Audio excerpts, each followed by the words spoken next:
All right, so it's a pleasure to welcome you today to this wonderful conversation about happiness and or the life well lived. I'm Kim Goff-Cruz, Secretary and Vice President for Student Life. This event is sponsored by the Yale Well Initiative, and that initiative brings together resources from across the university to support students in embracing personal wellness, including emotional, physical, social, intellectual, professional, and spiritual well-being. So check out the Yale Well website for more events and programs like this one. We have today three wonderful speakers who are going to reflect on happiness and its relationship to a life well lived. Where else, of course, can we learn about these topics than from our own Yale faculty? We are going to start with each of our speakers this afternoon making remarks for about 25 minutes, including questions from you. And when we get to that portion, we're going to ask that you raise your hand. We'll have two roving mics, and someone will come to you. Our first speaker will be Laurie Santos. She is a professor of psychology and head of Silliman College. Professor Santos' research focuses on the question of what makes the human mind unique. She answers by comparing humans' cognition to that of dogs and primates. But she has also been in the news recently, as we all know, because of her Yale College course on happiness, the largest course that's ever been taught at Yale. She tried out some of the material in a wellness project at Silliman College, which was partially funded by the Yale Well Initiative.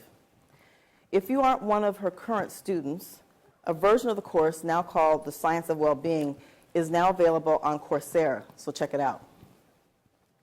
Our second speaker will be Jennifer Hurt. Professor Hurt is the Gilbert L. Stark Professor and Associate Dean of Academic Affairs at the Divinity School, and she holds a secretary appointment in the Department of Religious Studies. She is perhaps best known for her work on virtues. What type of character do we need to lead a good life? But she also thinks about ethical formation, or Bildung, I think is what in German, and has recently finished a book on this topic. Our third speaker will be Shelley Kagan. Professor Kagan is the Clark Professor of Philosophy. He has worked on questions about well-being and what it means to deserve something, and is known for thinking about how ethics relates to rules and consequences.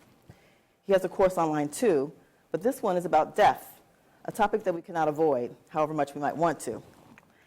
The course has been extremely popular in China and Korea, and it's just another example of the global reach of all of our faculty. So I, along with you, I know, are looking forward to hearing three views on what makes for a happy life and how happiness is related to a good life.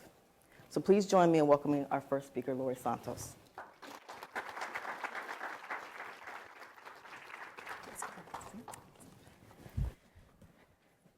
Thanks so much. I'm gonna sit here. I'm channeling Shelley, who I know will maybe want to sit later, so I'm just going to do that.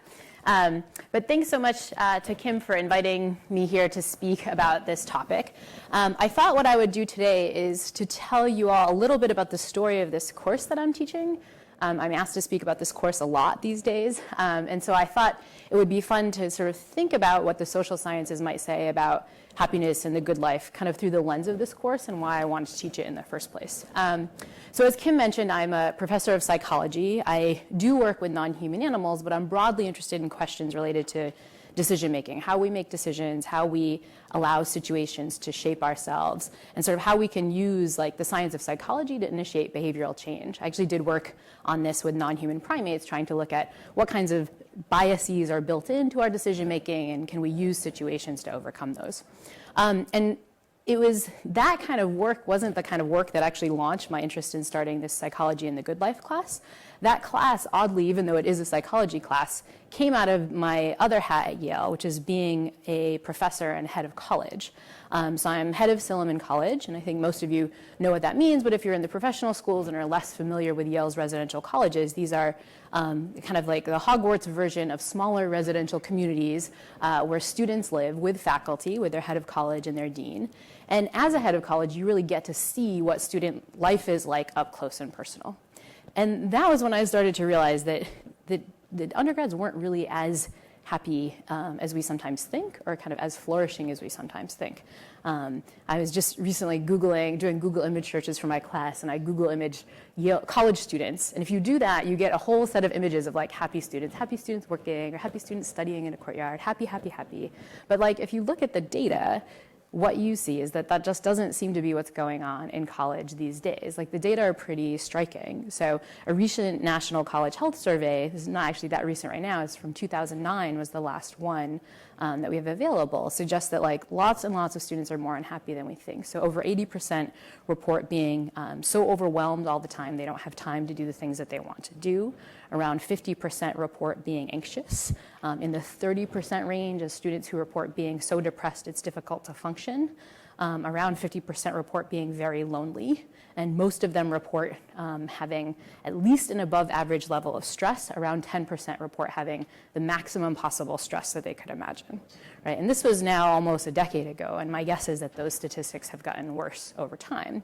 And this was the kind of thing I was seeing in the trenches in Silliman, which is that obviously students are incredibly privileged to be here at a place like Yale, but there's this question of at what cost? Like what I found is that students weren't really paying attention to kind of the things that were important in life. They were prioritizing things like grade, kind of worries about their future salary and so on. But what I watched was them missing out on their time here at Yale. And so I thought really carefully about what to do about this. And because I'm a social scientist and that's my expertise, I thought carefully about, okay, what does the science of psychology say about how to deal with this stuff? Like, what does it really say about what we should be doing to increase our happiness? And not just what we should be doing to increase our happiness, but like, how can we make those good goals stick? Because if there's one thing we know about the science of human nature, it's that we can have lots of very positive goals, but we don't often stick to them. That's why even though we're now in April, right, we're not even a third of the way through the year, most of your New Year's resolutions are like completely out the door at this point, right? Like you could have good goals, things you want to achieve, but it's really hard to make them stick. And so I thought, what if we designed a class that talked about all this research, the research about the kinds of things that make us happy, and what we can do to put those things into effect. And as Kim mentioned, we tried this course out in a smaller kind of seminar version at Silliman College through a gracious grant that her office was kind enough to give us at Silliman. And the few students who went to that course really reported getting something out of it. So we thought, well, I'll scale this up and turn this into a real Yale College class. And what I didn't expect was the response to this class. First, I'll tell you a little bit about what the class is trying to do, what the students talk about, and then I'll talk a little bit about the response because I think that's important. And so the class, as I mentioned, is this combination of the science of what you can do to achieve the good life and sort of what you can do to sort of think about what will make you happy. And in doing that, it starts with some misconceptions about what makes us happy, kinds of things that we think make us happy but don't. And I think this is one of the puzzles that we get from social science, is the fact that our mind delivers to us these intuitions about the kinds of things that will make us happy, but sometimes those intuitions, the data suggest, are just wrong. We forecast that something will make us happy. We forecast having a fantastic salary or an awesome new house, or for undergraduate students, having really perfect grades. We forecast those things will make us happy, but they don't make us as happy as we think. The flip side is that there's all these things that really will make us happy, the kinds of things that in the moment will make us feel more flourished, more fulfilled, and so on. But we don't often have these motivations to seek those things out. And so there's a disconnect between the things we want and the things that are going to really have an effect. And so the class starts with that. It starts by convincing students that, sometimes your mind lies to you. And we go through this in gory detail, showing students lots of visual illusions, like all these cases where you're like, yep, I'm on board. Sometimes my mind's not telling me what I think. And then we get to stuff like having good grades. Your mind might be lying to you there too. It's a little harder for students to kind of realize, like, oh wait, it might be lying to me there too. And then we try to talk about why. Like, what is it about human psychology that means the mind might be lying to us about what we want? And then we kind of go through things that you should seek out, these sort of healthier practices. And then we talk about what you can do from the perspective of social science to kind of, if you want to choose to go after those goals that really will make you happy, how can you get yourself to stick to those? And that's the sort of period of the course that students are in right now. But I think one of the things that makes the course unique is that it's not just a course on the social science side. It's not just the science of psychology. I wanted the course to be about the practice of psychology too. And that's for a really good reason, which is that another thing social science teaches us is that merely knowing this stuff we're supposed to do, is just not enough. you actually have to allow your situations to be there to help you gain these habits to do a little bit better. And so the course, in addition to having its typical course requirements like a midterm and quizzes and a final paper, we also in the syllabus have what I call course rewirements. And they're kind of like requirements, but they're requirements that are meant to rewire your habits. And students every week have one of these. I think this week, students' rewirements is that they're supposed to use their character strengths with another person and seek out some social support for doing that. But these rewirements include things like having time set aside for meditation, taking time for gratitude, taking time to sleep, which is one that students, I think, found particularly hard, taking time to do random acts of kindness. We pull these rewirements from the literature in positive psychology on things that we know are practices that can kind of bump up happiness either in a very momentary way or in a slightly more long-term way. But students are assigned these tasks to do, and the hope is that it will cause them to kind of think of them like a normal, problem set that's coming up. It's like in the syllabus, they have to do this week, and hopefully it's the kind of thing that can help them achieve these sorts of goals. It's exactly the kind of situational support that research suggests will help. So I designed this whole class. The course of study really liked it. I said, this is great. It's a new class, maybe, 50 students if I'm lucky, like maybe 100 students will take this class. And then as professors during shopping period, I don't really know how many students are going to take the class. We're kind of watching the enrollments for this class growing and growing and growing. In fact, growing past the largest classrooms on Yale's campus. And at its peak, I think the class was around 1,270 students, which at the time was over 1 out of 4 students at Yale. Which was pretty incredible. It was incredible logistically because we didn't really have a classroom that could fit students. It was incredible in terms of the demand because I think it really showed that there was a need for this kind of conversation on campus. I think a conversation that, as the other speakers might address, should be broader than just as social sciences. That was what my course was trying to do, but I think students would have come in as many droves if it was a conversation that maybe came out of philosophy or maybe even out of faith-based communities. But it was clear that there was a real need for this kind of course on campus. And so with the help of Dean Chun, whose office was amazing at this, we decided not to cap the class. We somehow managed to find 25 TFs to TF the class, and we launched the class, and it's kept going. And so you might ask, how's it going? What have we seen so far? And it's tricky to say because we're still kind of a little bit in the middle of this experiment. We're kind of, about 2/3 maybe-ish of the way through the semester. But I've seen a few things so far that have really surprised me. One is that the students really resonate with these rewirements, and many of them report doing them very religiously, almost like, the problem sets in the syllabus, they're going to do these rewirements too. And students report that when they do these things, they are experiencing all the things that the research might suggest, which is that they're feeling more socially connected, in some cases feeling less lonely. Many of them have done things like opt out of social media, delete their social media accounts. They report experiencing less social comparison and less anxiety. Many of them who've taken on the gratitude practices are noticing things about this place that they haven't noticed before, like how much they like their classes or their friends, things that might have just been blind to them when they are worried about internships and fellowships and so on.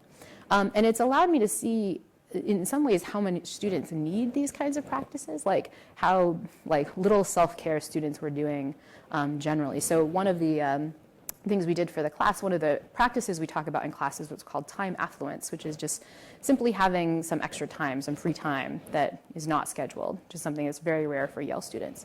And to teach Yale students about time affluence, I decided to do a little tricky thing, which is I had in the syllabus a lecture on time affluence.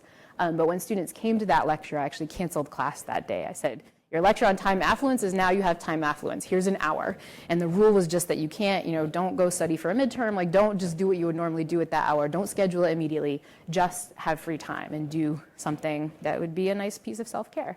And upon telling students about this, I was there at Battelle Chapel handing out these flyers explaining time affluence.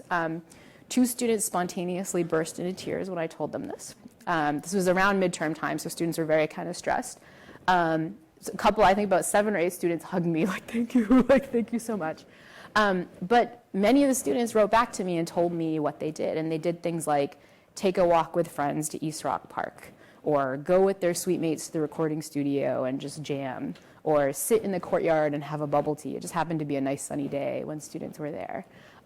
This was like a 1 hour break that students, like a simple 1 hour that students like reported, like, I'm going to remember this day. Like, this is going to be a day that I remember in undergrad for the rest of my life. Like, this was the coolest thing ever. And it was like 1 hour that they had free. And so, again, we're still kind of in the middle of this experiment, but basically what I'm learning is I think that these simple practices, as kind of band-aidy as they are on the big culture, they seem like they're already having a bigger difference than even I expected. And the final thing I'll mention before I open it up to questions is kind of the other strange thing that I didn't expect about this experiment, and that's how much it's struck a chord beyond Yale's campus. As many of you probably saw, the course was featured in a New York Times article. That article, in some sense, went viral. I've been on now, I think, 6 different national news media stations. The class has been covered, based on my last count, in about 14 different languages and in 14 different countries. I've had to solicit students who speak different languages to help me handle the press from other countries that are coming in. I have one student from Colombia that I think has been on like 8 different shows. He's like a national celebrity in Colombia now. But the point of telling you that is that what we're seeing is that like this idea of kind of using social science to think about what the good life means seems to have struck a chord really broadly.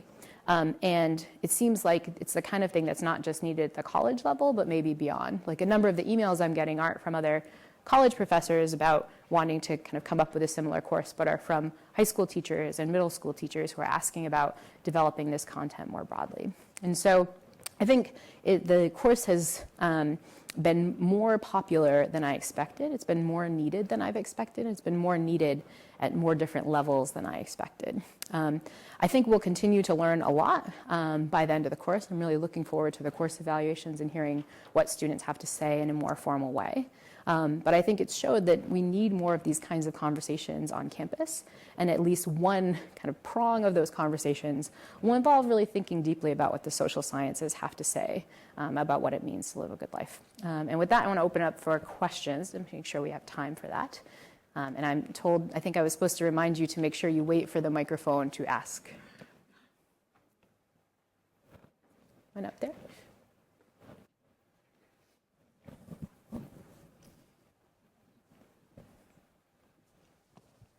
Thank you. I have 2 questions. My first is, you mentioned that you think that there was a really open response to this because it wasn't tied to any religion or philosophy, but rather just to social sciences, which is very neutral and non-judgmental. However, I'm curious if during putting this course together and seeing the changes that your students are making, if you have come to appreciate any particular habits or practices from common religious traditions more, or conversely, if you have decided that certain habits or practices from religious traditions are kind of widespread and not helpful. Yeah, great question. So just to clarify, I think what I meant to say, maybe I kind of said it wrong, is that I think this class came from the social sciences, but I think this class would have had as much of an interest on campus if it came from any of these different traditions. I think if there's a philosophy in the good life, I think if there was a kind of faith in the good life, I think it would have been just as much of it, like, I don't know, as big, because as big is kind of weird, like the biggest in the history of Yale. But I think students really want this, and it's not specific to the social sciences. I think the social sciences provide an interesting angle, and I think the social sciences, particularly the social science of behavioral change, is kind of hot anyway right now. We're here at the School of Management, which thinks a lot about behavioral economics and that kind of thing. But just to be clear, I think this could have come from anywhere. It just happened that it was my class at this time. But on to the question about how much of what I'm teaching students comes from faith-based practices. The thing that's humbling for the social sciences is that many of the things that I'm talking about, things like making social connections or experiencing gratitude, doing random acts of kindness, taking time for meditation or mindful practices, I mean, these just come straight out of a faith-based playbook. Different religious traditions have been talking about related sorts of practices for a long time. And mostly what we're finding is that those kinds of practices are borne out in the social science data. When you really do the empirical work to try to see if these practices are helping you, what you find is that, in fact, by and large, they tend to. And So it's humbling for the social sciences to realize, like, oh, you could have come at this from a very different tradition and gotten the same sort of answer. In terms of specific practices from religion that don't work super well, I'm trying to think of any specific ones that have come up. I mean, by and large, what the research suggests is one thing that it tends to be the case in very happy people is that if you look, very happy people tend to be on average more religious than people who report not being very happy. And I think there's an open question about what aspects of religion allow that to be the case. Some people have argued that it's the more faith-based aspects, it's about belief systems, it's about believing in meaningful things, believing in the afterlife and so on. But in practice, when you look at the data, it seems to be by and large based on these specific healthy practices, in particular things like community and social connection. When you factor those out, you tend to lose the correlation between religion and happiness. So we're not totally sure what the specific practices are. I haven't found any that I'm like, that's a practice that religion prescribes, totally not borne out in the social science data, but it would be neat to look more specifically.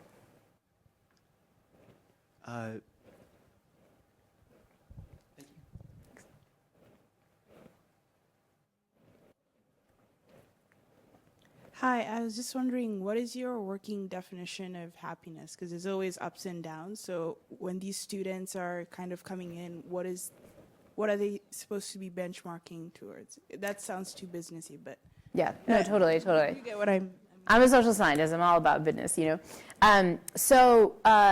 One thing on that, which is that when I designed the course, the reason I called it Psychology in the Good Life, and I didn't mention happiness at all, is that I wanted to leave those definitions of happiness to the other fields who in some ways do it better than social science.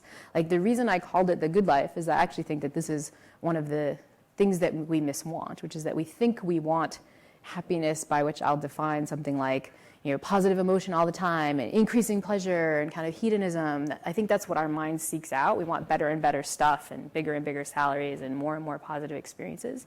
But actually what really will cause that positive emotion over time is the kinds of practices that are less focused on the hedonistic stuff and more focused on things that build meaning and create social connection and allow you to have meaningful collaborations with people and so on. So the point of that is just to say, I was trying to be really careful. I actually didn't mention happiness in the course at all. And if you look at the syllabus, we kind of downplay it. We use well-being and all these kind of other terms for it. But every time the course is talked about, it's like, it's the happiness course. It's like, no, it's not. It's the course. It's something different. But if you ask how I define happiness in the class, I'm going to use the social scientist definition, which kind of has two parts. One part is what social scientists think of as a kind of cognitive definition of well-being, which is sort of like your own beliefs and evaluation of your own life, which can be summed up nicely by, if I asked you, how are things going? How's your life satisfaction in general? How satisfied are you? How happy are you? You have an answer for that. So it's kind of like your meta-evaluation of how things are going. But social scientists also try to measure happiness in the moment, by which they mean your positive and negative emotions. And so I could ask you, how often, today have you experienced a positive emotion? How often have you been feeling happy or feeling grateful, or all these? I'd have a whole set of synonyms of positive emotion versus negative ones. How often have you felt guilty or sad, or all these things? And I kind of just add those up and come up with a number. And the idea is we want more positive emotions and less negative emotions. That's how the social scientists are defining it. Nearly all the studies that we talk about in class are using a completely crude measure like that. And as a social scientist, I realize that's an incredibly crude measure for an incredibly rich thing. But those are the kinds of things we're talking about. And that was one of the reasons I was trying to be careful about my definitions. I didn't want to claim to be measuring something I wasn't, but I didn't get away with it, in fact.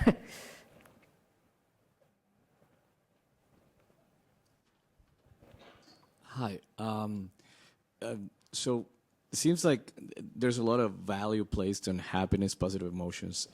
What role do you assign to other emotions, to the rest of the repertoire, which are also important to keep a balance, and so we don't shy away and sort of give permission to ourselves to feel nostalgic, melancholic, sad at times, and how this combination ends up being a part of what would also lead to balanced happiness. We can't just be with this high happiness at all times. Yeah, agreed. And I think that's kind of, I guess, I'll mention two things that you get about that from the social science. So one is that I think, again, our lay perspective, our kind of like deep automatic motivations, left to their own devices, are going to seek out the positive emotion all the time, right? That's what you think you're trying to maximize for all the things we seek out oftentimes. But what you find is that actually probably what's going to allow you to answer that question that you're having a satisfied life is a rich mix of all those emotions at once. And so I think our motivational systems want us to seek out a certain thing. We're going for the positive emotion, but if we got that, we wouldn't necessarily be satisfied over time. Another thing we talk a lot about is the way we frame our different experiences and how we notice different things. So one of the reasons that getting the kinds of things that we want out of life doesn't make us as happy as we forecast is we tend to get used to stuff. There's not a kind of constant over time, a kind of constant level of positive emotion. And one of the things we talk about in class is the fact that as those things change over time, what our brain and our minds tend to notice is change. And so what we really want is a host of different kinds of things, different kinds of emotions over time. And so this is sort of the type of thing we talk about, is that it might be that one of the things we're really wanting is a particular notion of a kind of positive emotion that's constant and perfectly positive over time. But what would really actually make us feel like we're flourishing and fulfilled is exactly what you're suggesting, is different kinds of emotions over time and in different ratios. Now, the social scientist in me wants to ask the question of okay, what's the magic bullet? Do I need 8% nostalgia, and do I need nostalgia all the time, and do those things? To my knowledge, those studies haven't been done, but this is the kind of thing that I think positive psychologists want to look at, is is there a magic combination? What is it? How much negative stuff do you need to balance and notice the positive things happening? Those are the kinds of questions that folks are, I think, really interested in.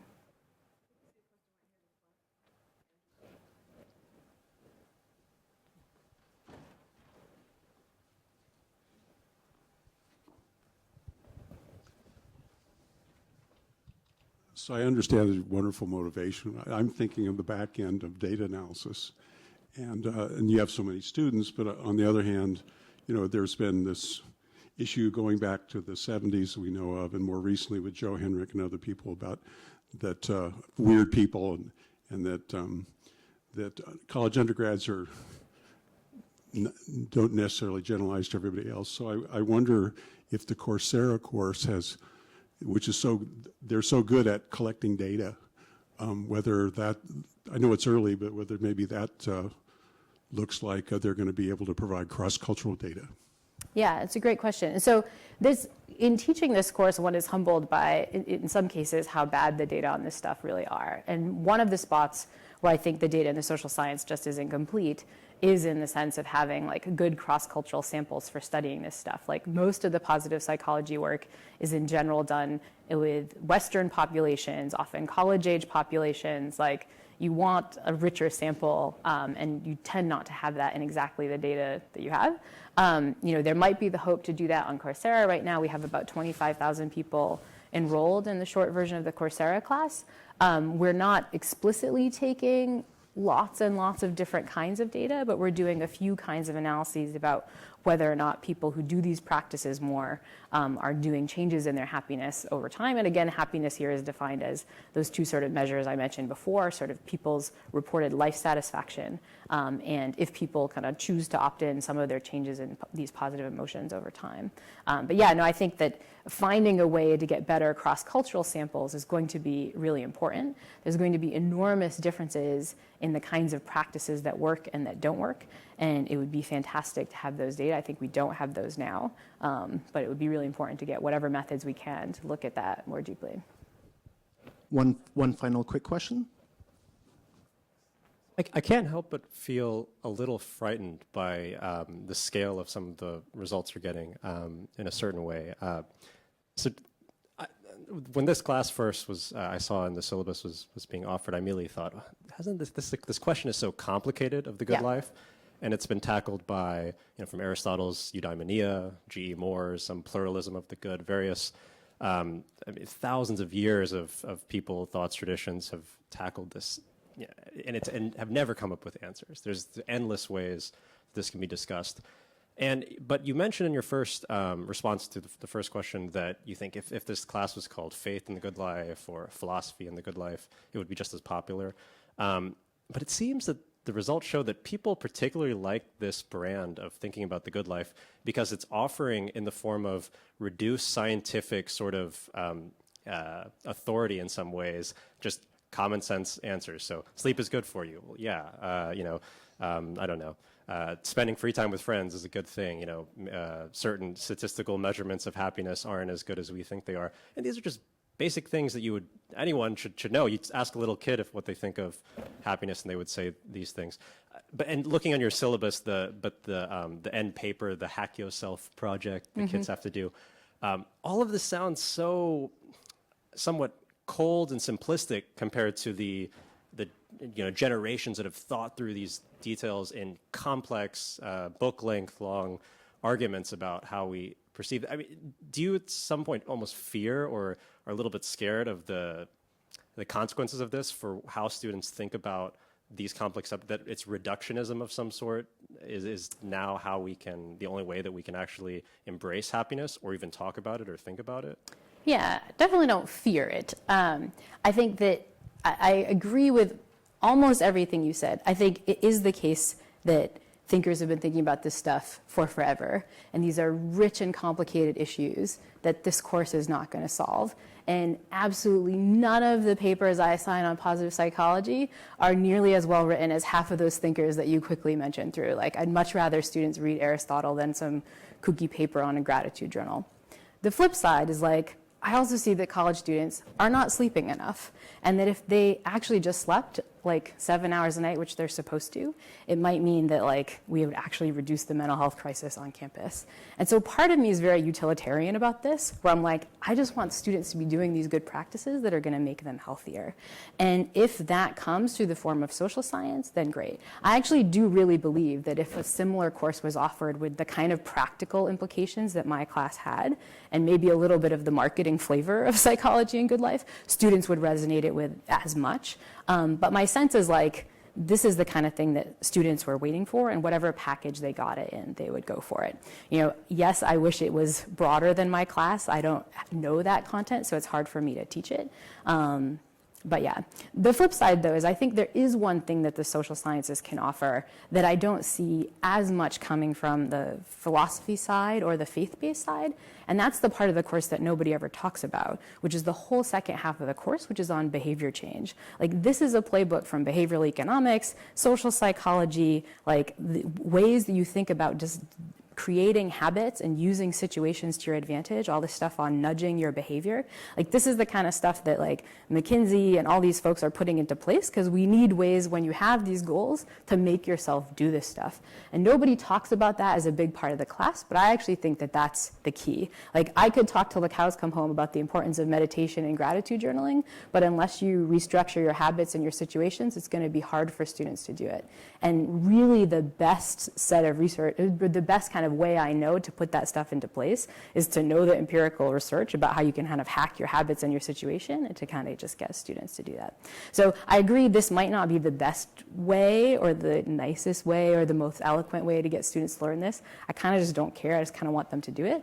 But I do believe that this approach gives a sort of slightly unique way to get students to do stuff, and that it's if you understand how you can use your situations to make better habits, then that's going to be powerful, not just for whatever you think happiness is, but for whatever kinds of behavioral goals you might have for yourself.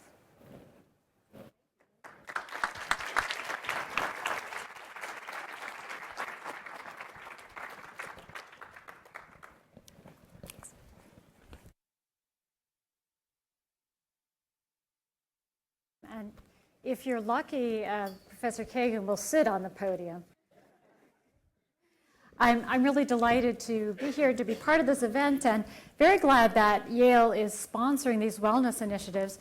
I do think that universities at their best can be places that really do assist us in living and seeking well.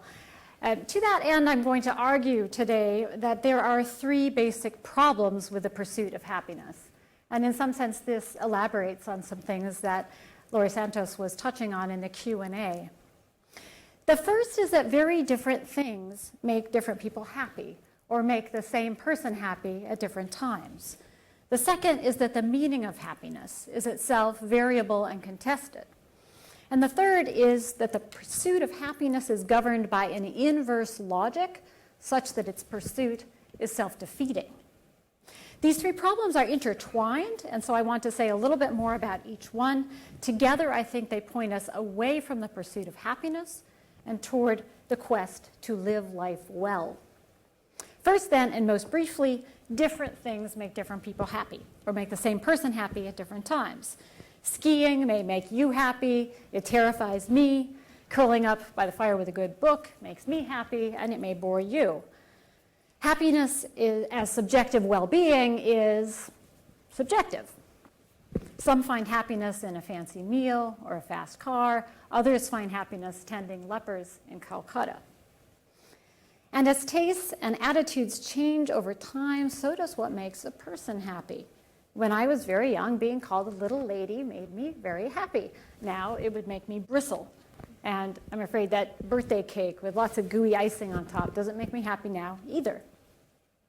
So that's the first point. The second point is that the meaning of happiness is slippery. Ancient Greek philosophers argued that happiness is our final end. It's that which we pursue for its own sake, and for the sake of which we pursue everything else that we seek. But they also noted that people mean different things by happiness. Some meant pleasure, self-indulgence, gratification of desires. Others thought happiness was honor, political power, or the philosophical life. Now, they weren't arguing about the meaning of the English word happiness. They were arguing about Greek eudaimonia. And we continue today to argue about the best translation for that Greek word. Is happiness the best that we can do? Is human flourishing or thriving better? Or life satisfaction, perhaps? The English word happiness has etymological connections with the Norse word hap, or luck, as in happiness, as in happen chance, or perhaps. This suggests that it's a matter of luck whether you find happiness. Happiness requires good fortune. Happiness is perhaps most often understood in English as a positive feeling that you have when something gives you pleasure, or you sense that things are going well for you. And happiness is a fairly intense form of feeling good, more intense than, say, satisfaction or contentment. But if feeling good often seems to be just a matter of luck, we're also familiar with the notion that happiness is not a matter of luck, not something that just happens to you. The Dalai Lama, for instance, tells us that happiness is not something ready-made. It comes from your own actions. An inspirational speaker, Dale Carnegie, says something similar. Happiness doesn't depend on any external conditions. It's governed by our mental attitude. Here, happiness is a choice or a mindset, not a feeling at all. It is a matter of cultivating a positive outlook, of looking for the silver lining, or making the best of things.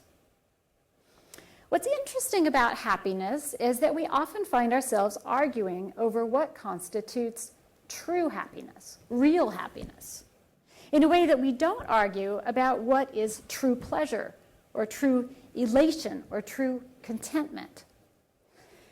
Arguments over true happiness indicate that happiness is not, after all, just a feeling word.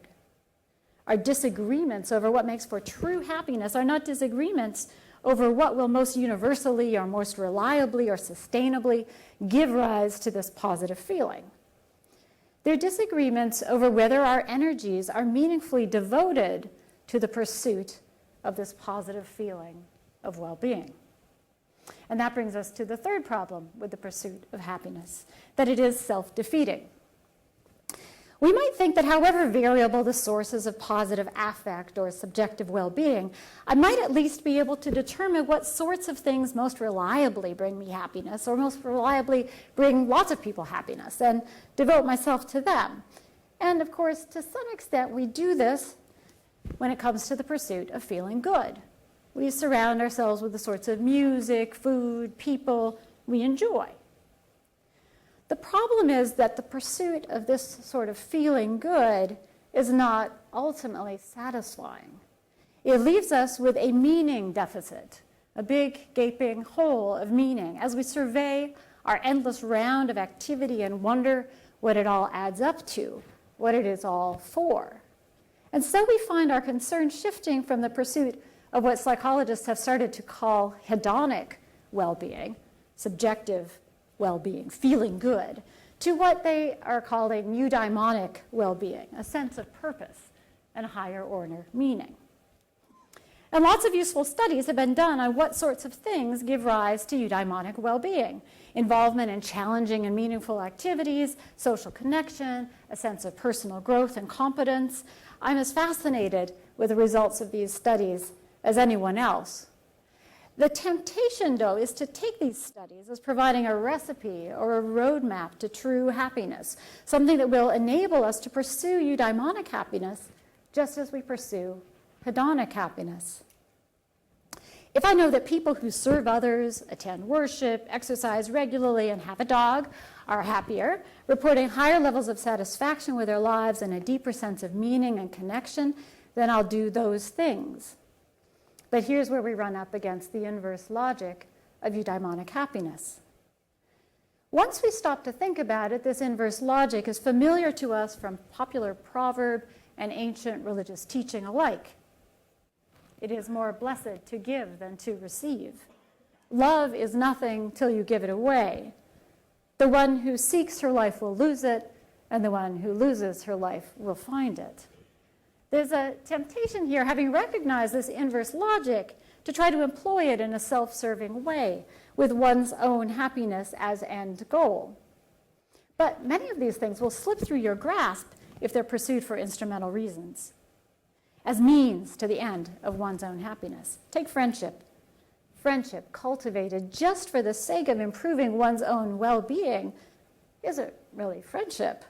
Similarly, committing yourself to a higher purpose in life just for the sake of securing your own personal well-being is not really committing yourself to that higher purpose. Committing yourself to a higher purpose means being willing to devote time and energy to it that could be spent in other ways, being willing to sacrifice for it. If you're not willing to sacrifice, then we would question your commitment to the cause. Say that in your search for happiness, you become involved in advocating for undocumented persons, but then you read that people who are involved in environmental activism report especially high levels of eudaimonic well-being. Do you switch commitments? If so, what kind of commitment did you have to begin with? And what sort of sense of meaning or purpose can derive from a commitment that is only a pseudo-commitment? So seeking to do the sorts of things that constitute eudaimonic happiness just in order to find happiness is self-defeating. Just as life is what happens to you while you're busy making other plans, so happiness is what comes to you while you are engaged in intrinsically meaningful activities and relationships. That is, while you're doing for their own sake things that are significant and worth doing. Philosophers would say that happiness supervenes, it comes to rest on these intrinsically meaningful activities. Ancient Greek ethical thought, as I mentioned earlier, was centered around eudaimonia as final end. But in fact, the basic practical question to which Socrates first drew our attention is not how can I be happy, but how ought I live? That is, waking up to ourselves as practical agents who assess our actions and our reasons for action and ourselves as unified sources of agency, we ask what we are to do with ourselves as agents. What is really worth doing and seeking? And the basic answer is that I ought to strive to live well, to make a go at this task that I find has fallen into my lap, this task of being a practical agent, of choosing, acting, and living well. There's a kind of self-forgetful or ecstatic character to this pursuit. The focus is not on myself, but on what is worth doing or seeking.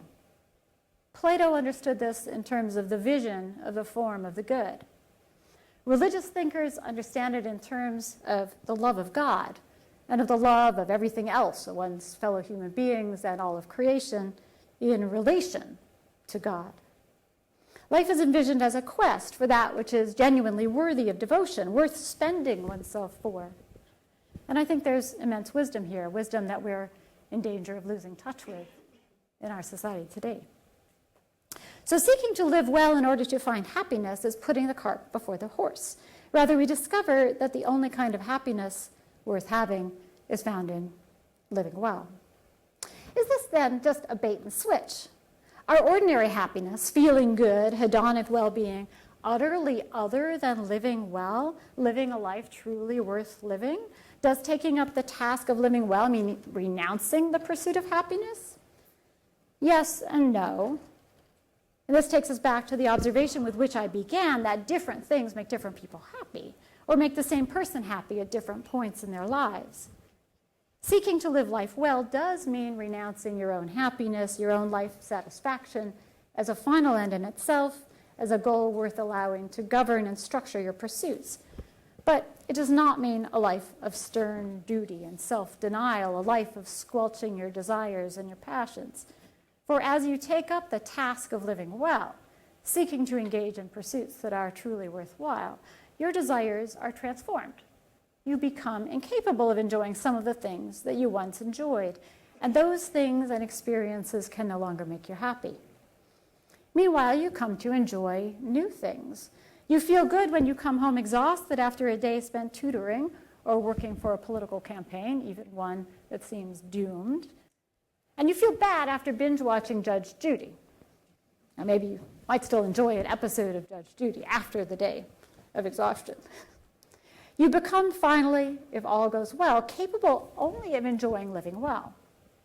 So we can say now that hedonic happiness normally supervenes on living well. Think of the vegetarian who now dislikes the taste of meat, or the couch potato turned marathon runner who can't stand to go a day without running. Our tastes change as we develop new dispositions, new ways of seeing and experiencing the world.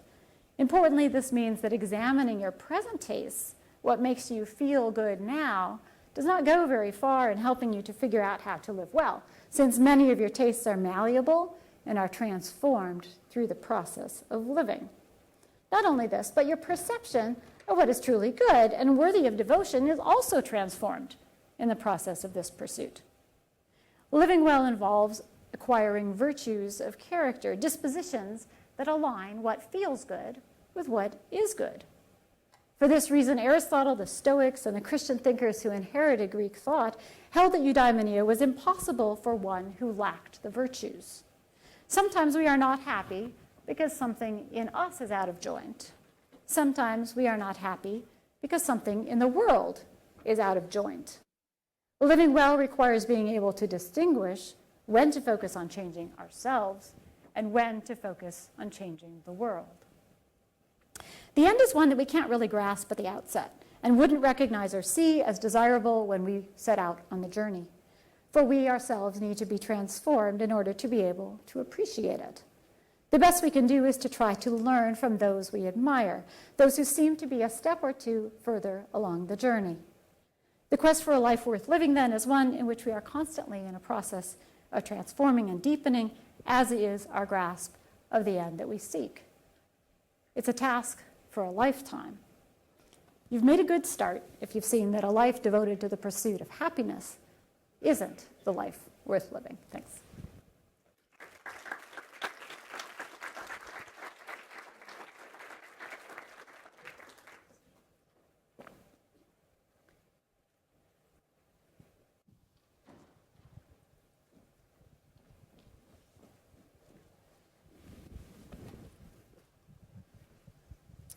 Hi, thank you so much for that.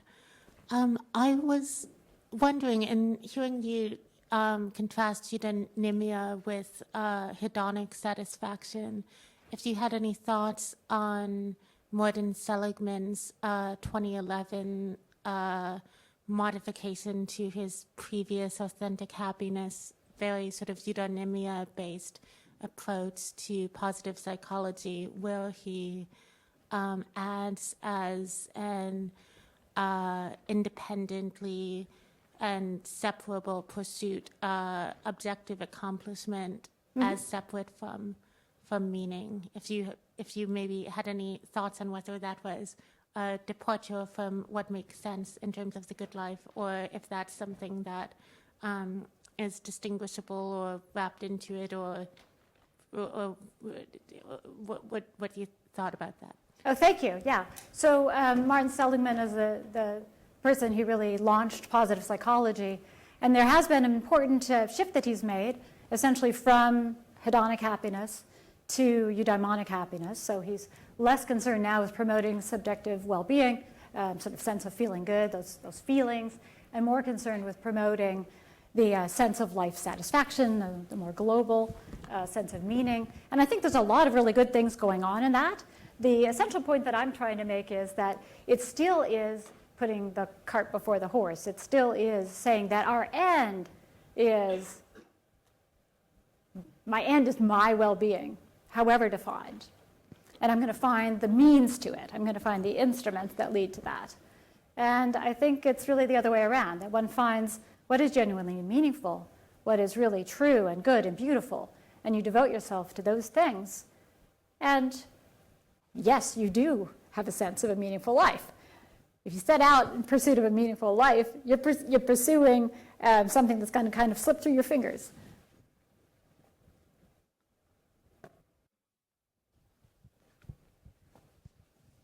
Thank you. It seems like meaning is for you more outwardly oriented, and happiness more outwardly oriented.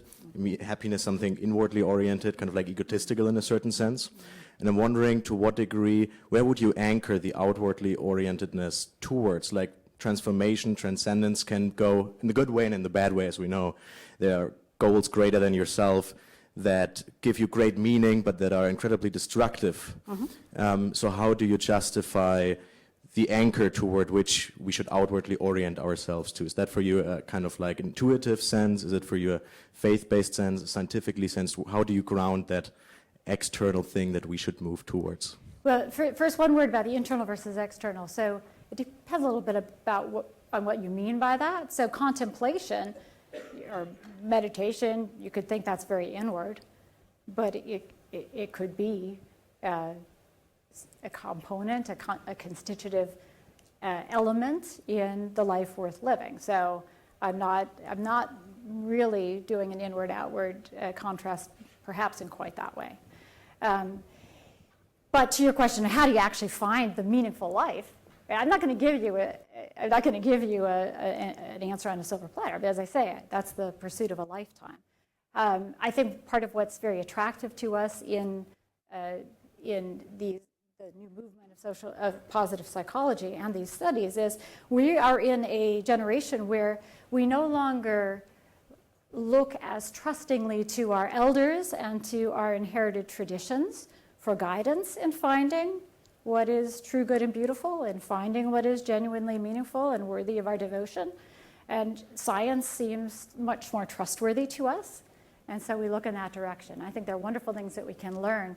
One of the interesting things that has happened as psychologists have become aware of how important, say, it is to have role models that we look up to for wisdom in finding the meaningful life, is that they've incorporated that into their studies. So we have studies of exemplars. And how do you figure out, well, who are the real exemplars? Well, in these studies, you get a whole bunch of people to nominate. So you take a lot of people that are probably not very wise or virtuous, and you just ask them, well, who do you think is better than you? Right? And we're going to then take those people, and we're going to ask them what they think is meaningful and important in life. So in a sense, you could say that really is just doing what we've been doing all along in terms of trying to identify people who are a little bit further along the way than we are. But it's trying to use some of the tools of empirical research to expand our pool of wisdom. Thank you. So in talking about a meaningful life and meaningful work, I'm wondering if maybe you could talk a little bit more about burnout. Something I've noticed in myself and a lot of my friends who do work around environmental issues and really any social issue is that there is intense joy and meaning in the work that we do, but at the same time, especially if you're young, you get to a point where your physical well-being and then your spiritual well-being suffers because it feels overwhelming. People tend to throw out any kind of personal self-care out the window, and so there is this balance, I think, between having a very meaningful life and also the flip side of that where burnout is common. And I'm wondering what you think about that. Absolutely, and I can say that doesn't just hold when you're young. Absolutely, it's critical if you are committed to something like that to take care of yourself so that you can sustain that commitment. So the life worth living doesn't mean, oh, I'm now going to neglect myself and I'm going to only do this one activity. All of these techniques for sustaining your energies become important, but they become important in a slightly different way, right? It's not, oh, my aim is to feel good, or even my aim is my life being worthwhile. Your aim is this worthwhile thing that is calling you, that maybe needs to be made right? You know, that you can't die with a good conscience if you haven't devoted yourself in some way to trying to do your best to combat it. Well, but you're not going to do a good job of that if you burn out, right? And so you actually do need to maybe meditate and get a dog and do all of these other things in order to be able to sustain that pursuit. So I don't see it at all as an either or.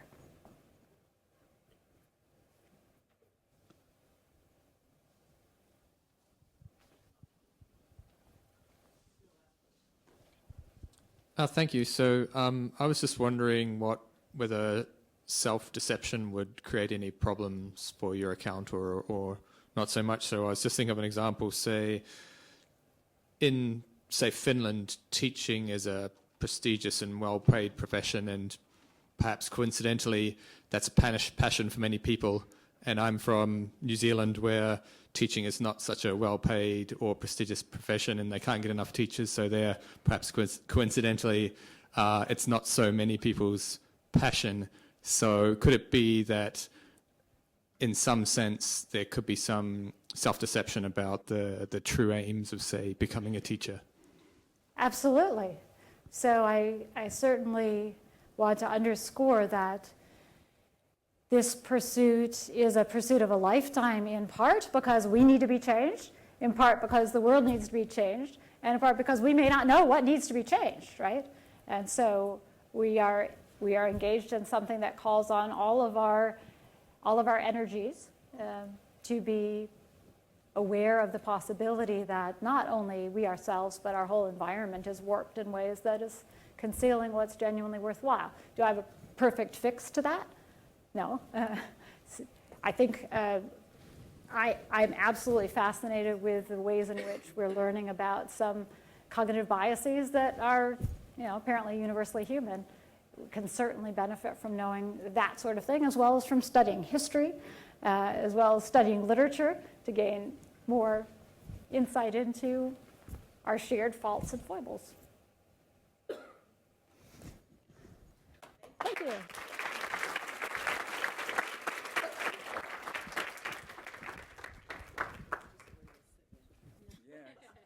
Table, podium. I had no idea my colleagues had such serious views about where I should sit and stand. I don't think that'll hold me, so I'll follow Lori here and sit down. Actually, before I get started, or maybe this is getting started, there's at least one thing that Lori said that was completely false, which is that had anybody else taught a class like with this sort of subject matter would have gotten comparable enrollments. I did, and I didn't.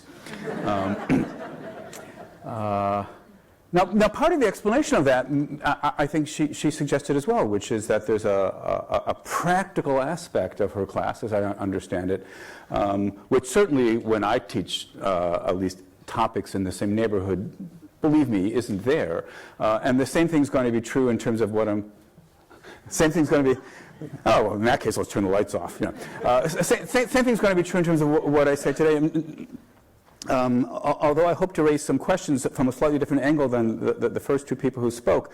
Not at all clear what the practical takeaway value of this is, but it's just trying to get clear about what's genuinely valuable. So the title, for today's session is Happiness and/or the Good Life. And I suppose the main thing I want to suggest is happiness isn't really all it's cracked up to be. It's not that it's unimportant, far from that, but it's much less important than one might think. I imagine that, in fact, Lori said the same thing, that much of the reason that so many students are flocking to her class is because many Yale students are unhappy in a lot of ways, and that's bad, and that gets in the way of doing attaining what's genuinely valuable. But it's easy to slip into the thought that so happiness is what's genuinely valuable. Now Jennifer also spoke to this issue in suggesting that well, we have to, you can't aim at happiness. I don't recall whether you used the phrase "the paradox of happiness." That's the term that philosophers use when they think about this subject. That if my goal in life is to make myself happy, it will just turn out to be the case that I won't be as happy as I would be. There's something mildly paradoxical about that, but I can make myself happier by wanting other things for their own sake, and then if I get those things, or if I'm at least pursuing those in a diligent way, that I'll get happiness as well. So you'll get more happiness by not aiming at it. That may be slightly paradoxical, but it seems to be true.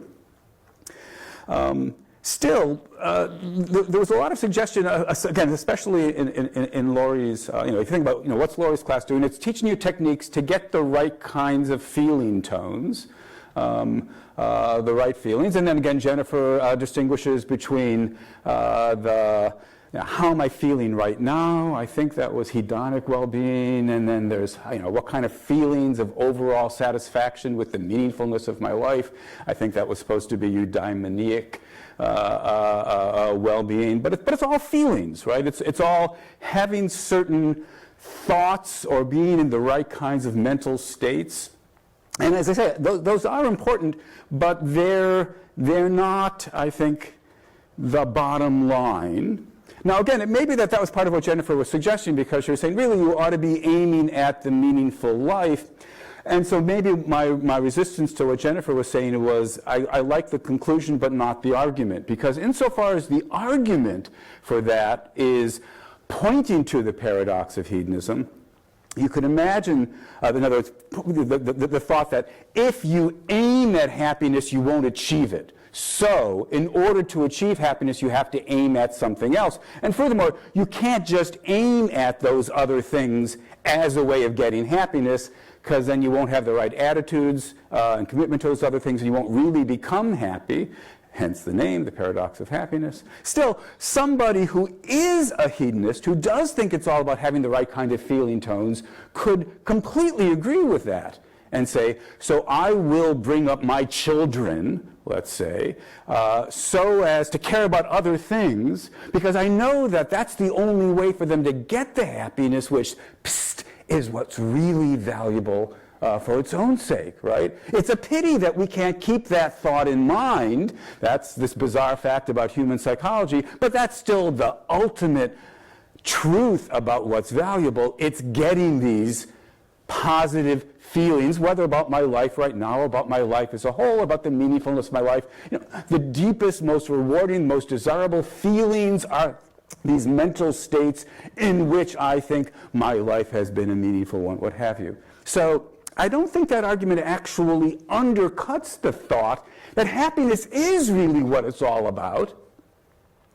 Unfortunately, if we keep that thought at the forefront of our mind, that'll get in the way of our achieving what it's really all about. But still, it's true for all that that's what it's really all about. And so I want to say, no, that's not really what it's all about at all. And so, again, I think this may be agreement with Jennifer, and at least in certain moods it may be an agreement with Lori as well. But so let me just offer a different kind of argument for the same conclusion.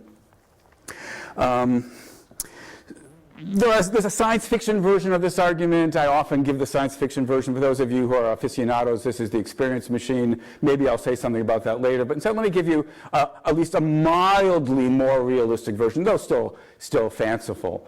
So often when I talk about this example, I talk about deceived businessmen. We're here in SOM, so maybe that would be appropriate. But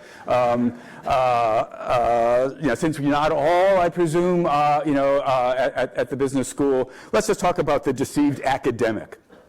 So imagine somebody who has really accomplished something in terms of their research. That is to say, they've, I don't know what it might be. They've discovered certain overlooked paintings by some painter, or maybe the painter's diaries, what have you. And the basis of this have really revolutionized our interpretation of this person's work and its value and its contribution to the history and development of art. They're completely, they've got a family, so they're respected, in their field, art history. They've got a family that loves them, an adoring spouse, husband, wife, whatever you fill in the blank. Their kids really, admire, love, and respect them, and they die happy. And they can have, at an early enough age, internalized the worries about the paradox of hedonism, right? So they committed themselves, to these various things, and they die happy. Now, that's the story that I told you, but here's what was really going on. Unbeknownst to them, the paintings on the basis of which they offered this new interpretation of the painter were forgeries. This comes out after the death of the person. The diary about who they were inspired by, that was also forged. Their spouse doesn't really love them. Their spouse was sleeping with their graduate students. The kids don't really like the parent, but they want to get the keys to the car, and so they pretend to like them. Other people in the profession really despise this person, but they're so influential that they suck up to them, right? Now, if we ask the question, did this person die happy? I actually think English pulls us in both directions about this. And, part of us wants to say, well, the person wasn't really fully happy. But I think the dominant answer here is, yes, of course, the person died happy. Certainly in terms of their feelings of hedonic positive tones, we can imagine that their life was filled with this, dominating the negative feeling tones. If we ask about the sense of accomplishment that they have a sense of accomplishment. They have a sense they've done something meaningful. So it seems to me that the dominant response here is that they die happy. But if the question is, did they have the kind of life that you want to have for yourself?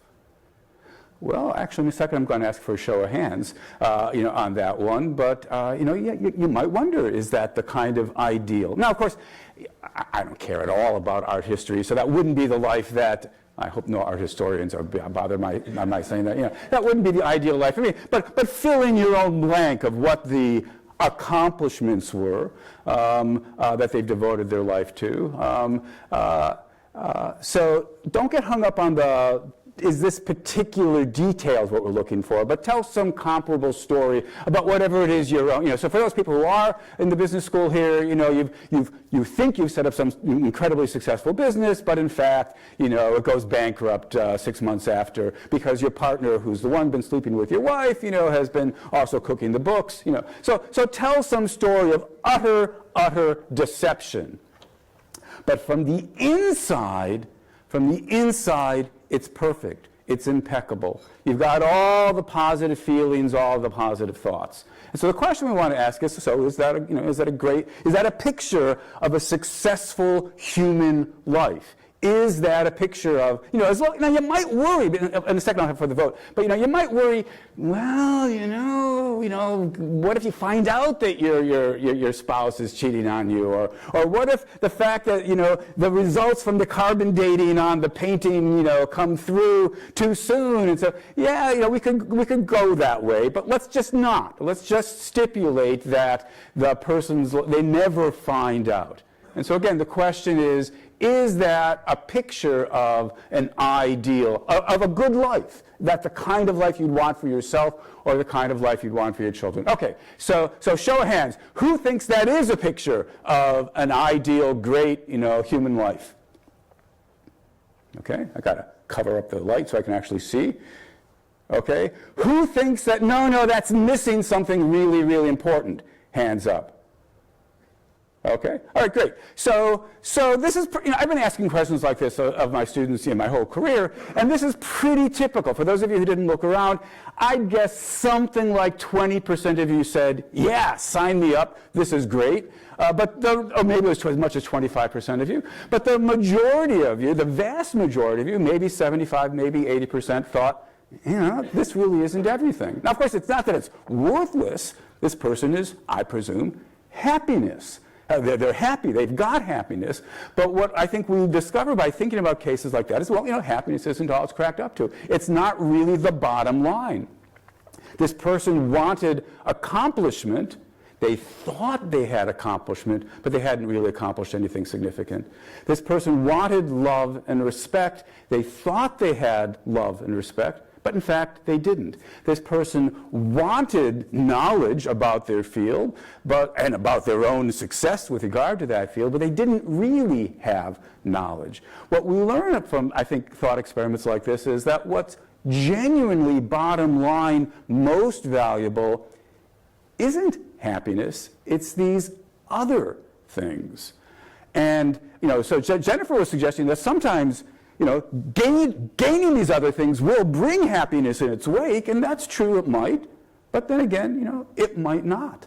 And it might be that sometimes it's worth sacrificing your happiness to go after the things that are genuinely worth having. All right, I'll throw it open at this point.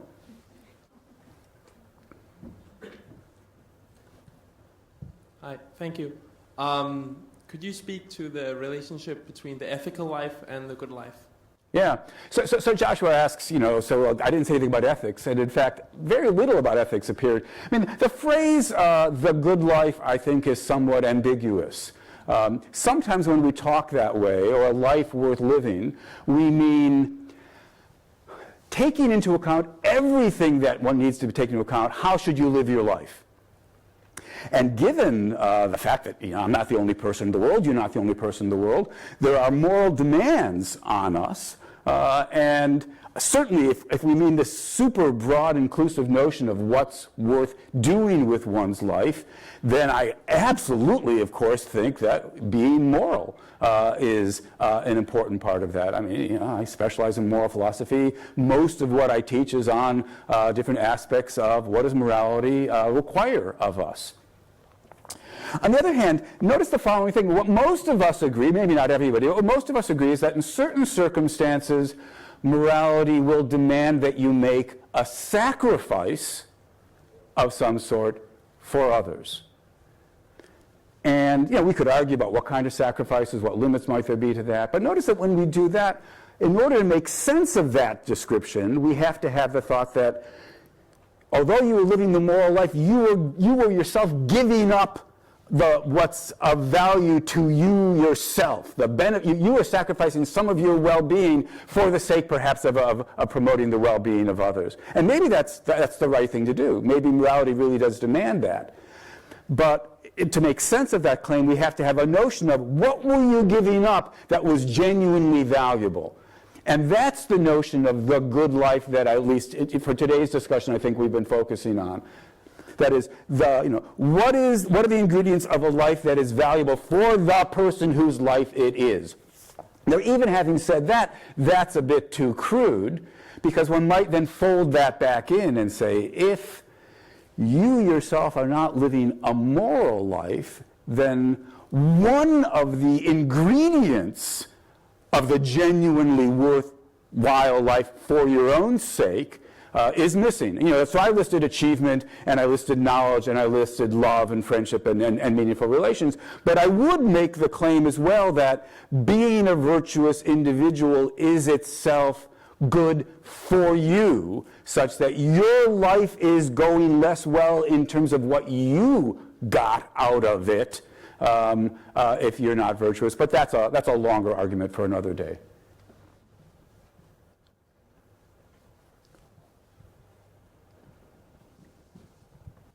Is there a difference between socially recognized accomplishment and just the accomplishment felt by oneself? I feel like in the thought experiment that you laid out, the reason that it was still a well-lived life is because the person who died feeling like they had accomplished something, even though socially recognized their work was meaningless and their family didn't actually love them.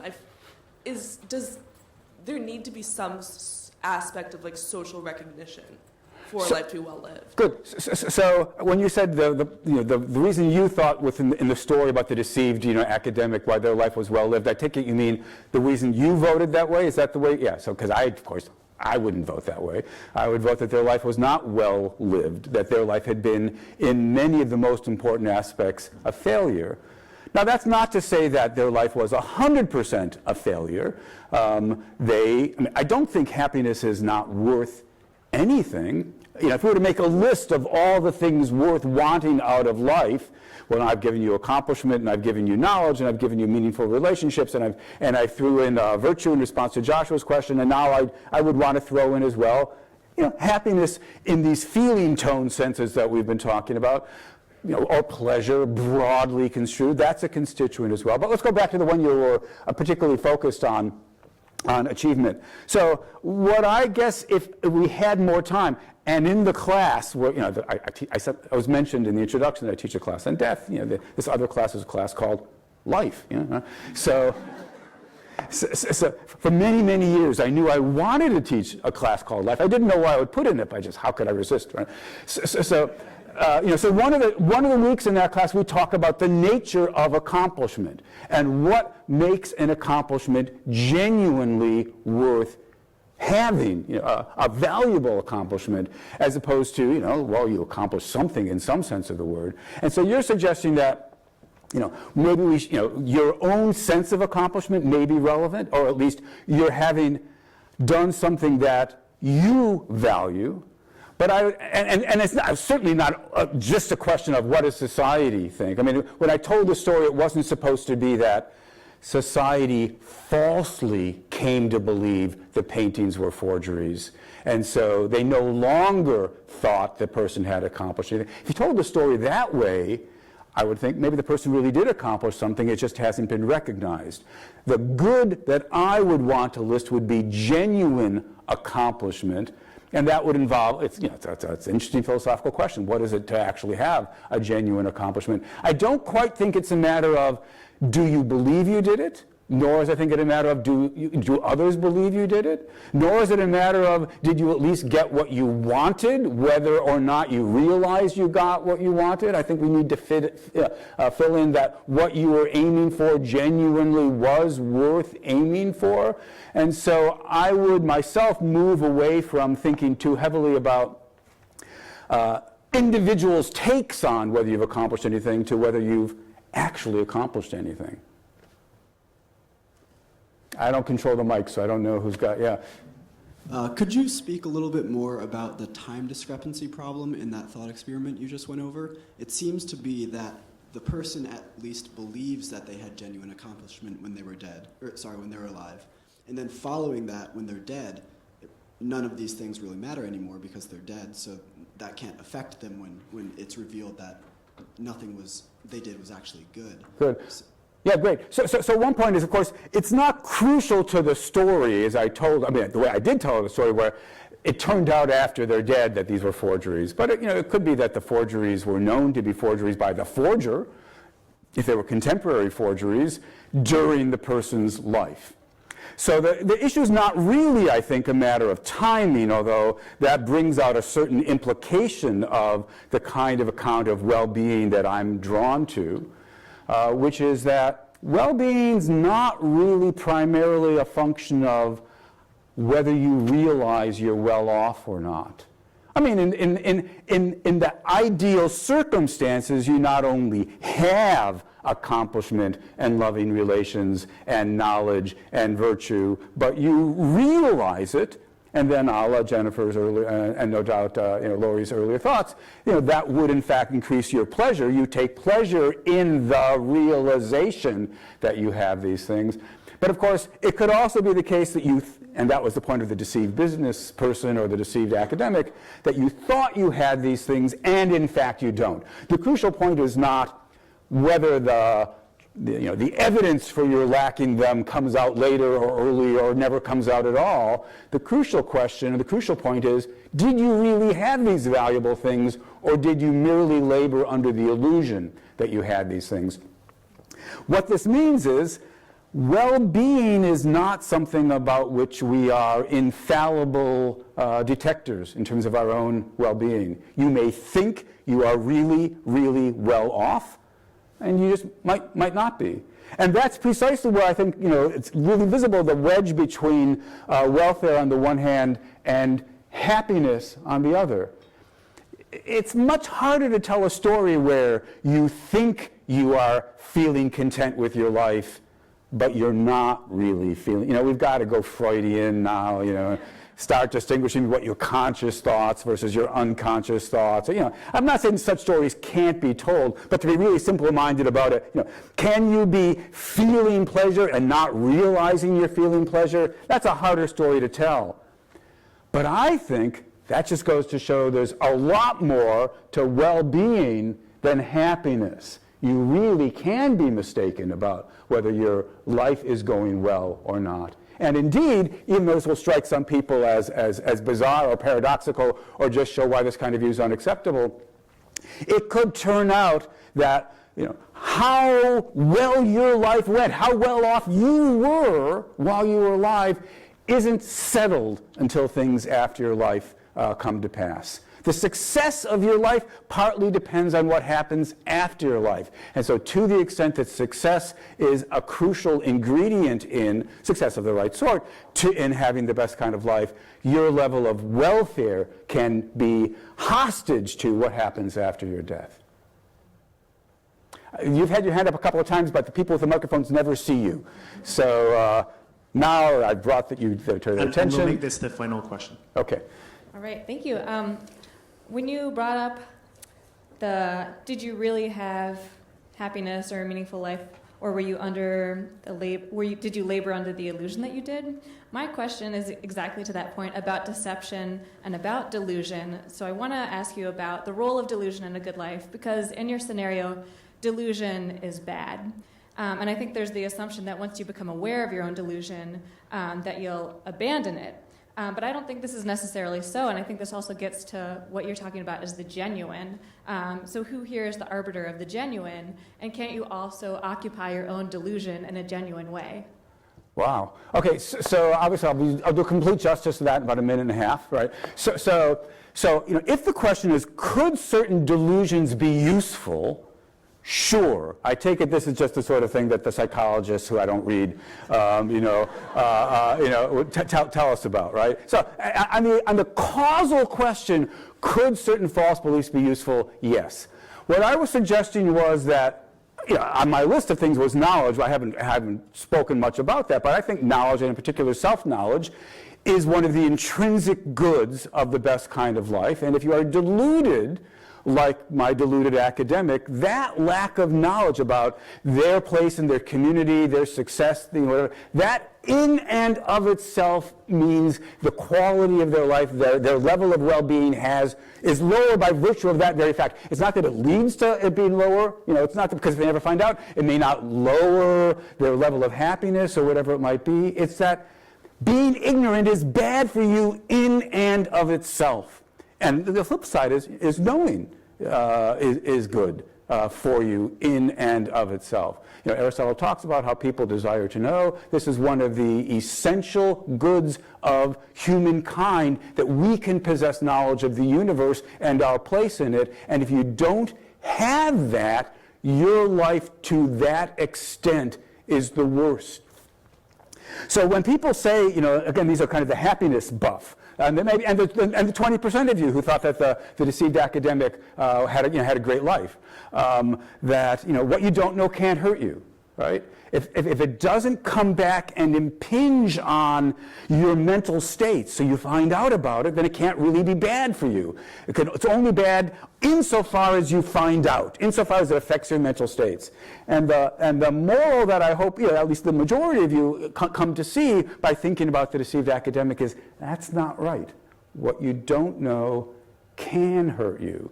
Knowledge of our place in the world is itself one of the things worth striving for. Thank you.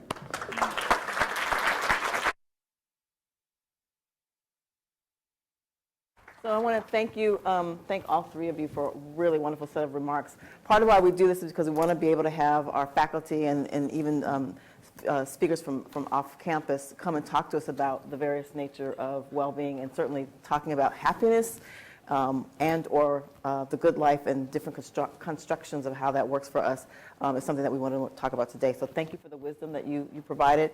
I encourage all of you to continue thinking about this as you go about your day and certainly the rest of the week. Ask those big questions, and also check out our website, the Yale Well website, for other conversations around this topic and others, which will hopefully support your well-being.